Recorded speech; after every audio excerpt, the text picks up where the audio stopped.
Parti PAS, pemimpin-pemimpin PAS memalukan diri sendiri. Kononnya mau menyertai demo ataupun menunggang demo benci rasuah. Kononnya lah sahabat semua.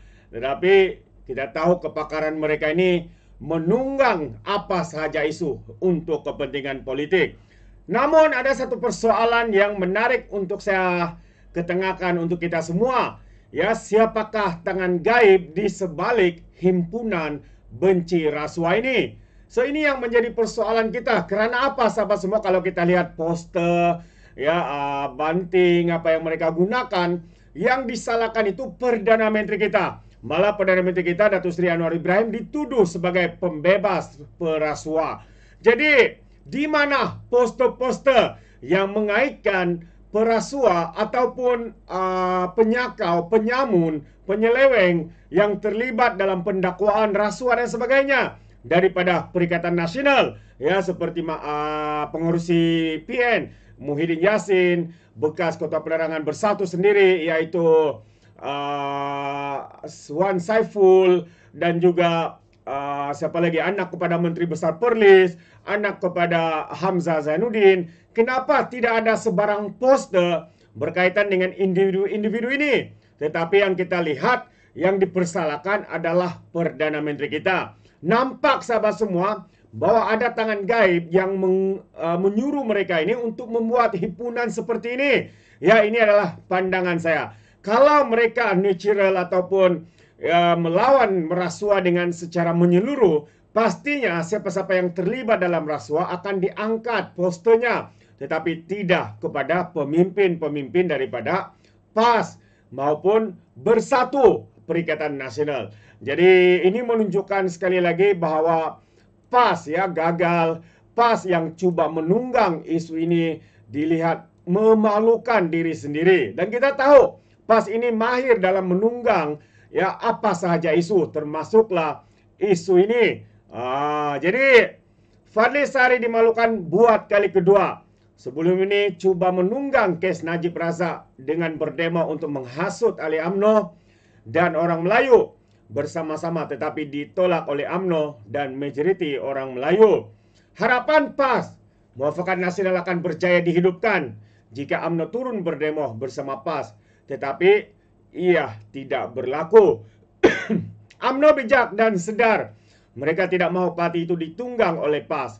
PAS sangat jahat perilaku mereka, sedangkan sebelum itu mereka mahu Najib dipenjarakan. Ketika kes Najib sedang dibicarakan, PAS menjadi kerajaan. Ada nampak PAS untuk membela Najib? Sahabat semua, Anda tahu jawabannya. Dan yang terbaru adalah PAS juga menunggang isu himpunan rakyat benci rasuah. Tetapi diberi amaran oleh Sekretariat Rakyat Benci Rasuah, jangan ambil kesempatan atau tunggang himpunan ini. Anak-anak muda yang ikhlas memerangi rasuah itu sedar bahwa PAS terkenal dengan strategi tunggang. Bimbang dengan kehadiran PAS akan himpunan ini nanti.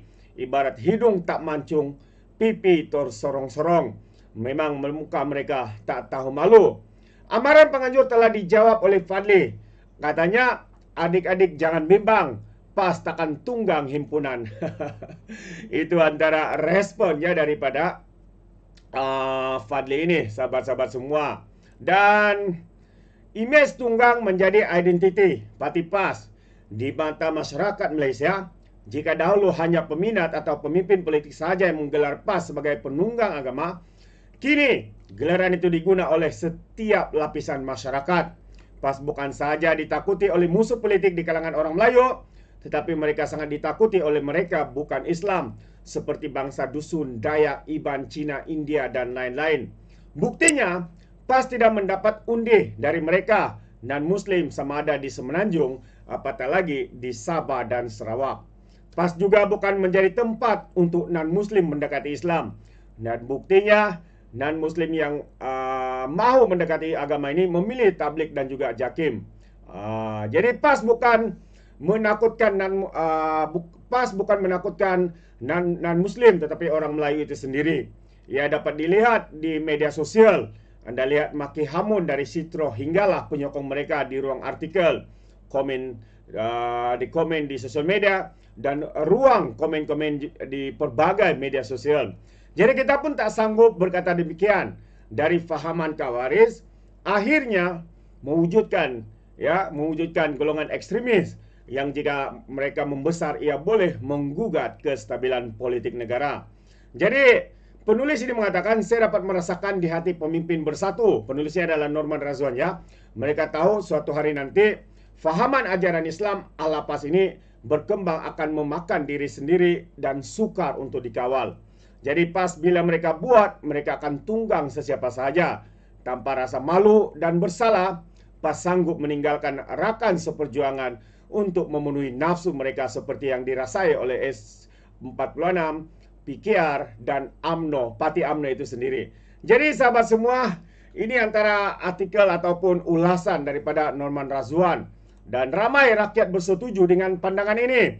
Kerana kita tahu Parti PAS ini akan melakukan penunggangan apa saja untuk tujuan politik dan kepentingan individu-individu tertentu.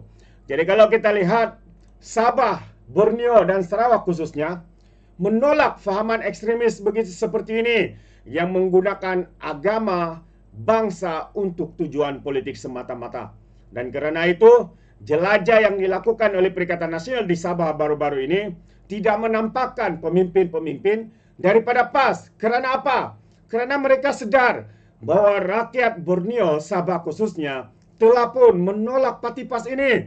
Kita tidak mahu Sabah ini menjadi ekstrim seperti mana politik yang diamalkan oleh Parti PAS. Kita tidak mahu Sabah ini dikelantankan seperti kerajaan yang ditadbir oleh Parti Islam Malaysia, yaitu PAS itu sendiri. Jadi sahabat semua, ini adalah pandangan saya. Bagaimana dengan anda? Adakah anda setuju ataupun tidak setuju? Ya, mungkin kalau walau-walaunya mendengarnya tu pastilah mereka tidak akan setuju. Tapi bagaimana dengan anda, rakyat Sabah, rakyat Borneo? Adakah anda setuju ataupun mahu menerima parti yang pakar dalam penunggangan ini? Ya, khususnya Parti Islam Malaysia digelar sebagai Parti PAS ini. Jika anda mau menolaknya, pastikan PAS ini tidak akan masuk, tidak akan menang sebarang kursi. Kalau ya pun mereka akan bertanding pada pilihan raya negeri Sabah pada tahun hadapan. Jadi ingat kata-kata saya, jangan jadikan Sabah seperti Kelantan. Jangan jadikan Sabah seperti ataupun dipengaruhi oleh politik ekstrim, seperti mana yang dilakukan oleh pemimpin-pemimpin daripada sesebuah parti itu. Jadi itu pandangan saya. Bagaimana dengan anda? Anda berikan komen di dalam ruangan komen. Izinkan saya untuk mengundurkan diri. Dan seperti biasa, peribahasa mengatakan tak apa kangkap 2 tahun keinginan. Dalam bahasa Melayu, tepuk dada, tanya selera. Sekian saja daripada Alright Nampak Channel. Saya kita berjumpa lagi. Bye-bye.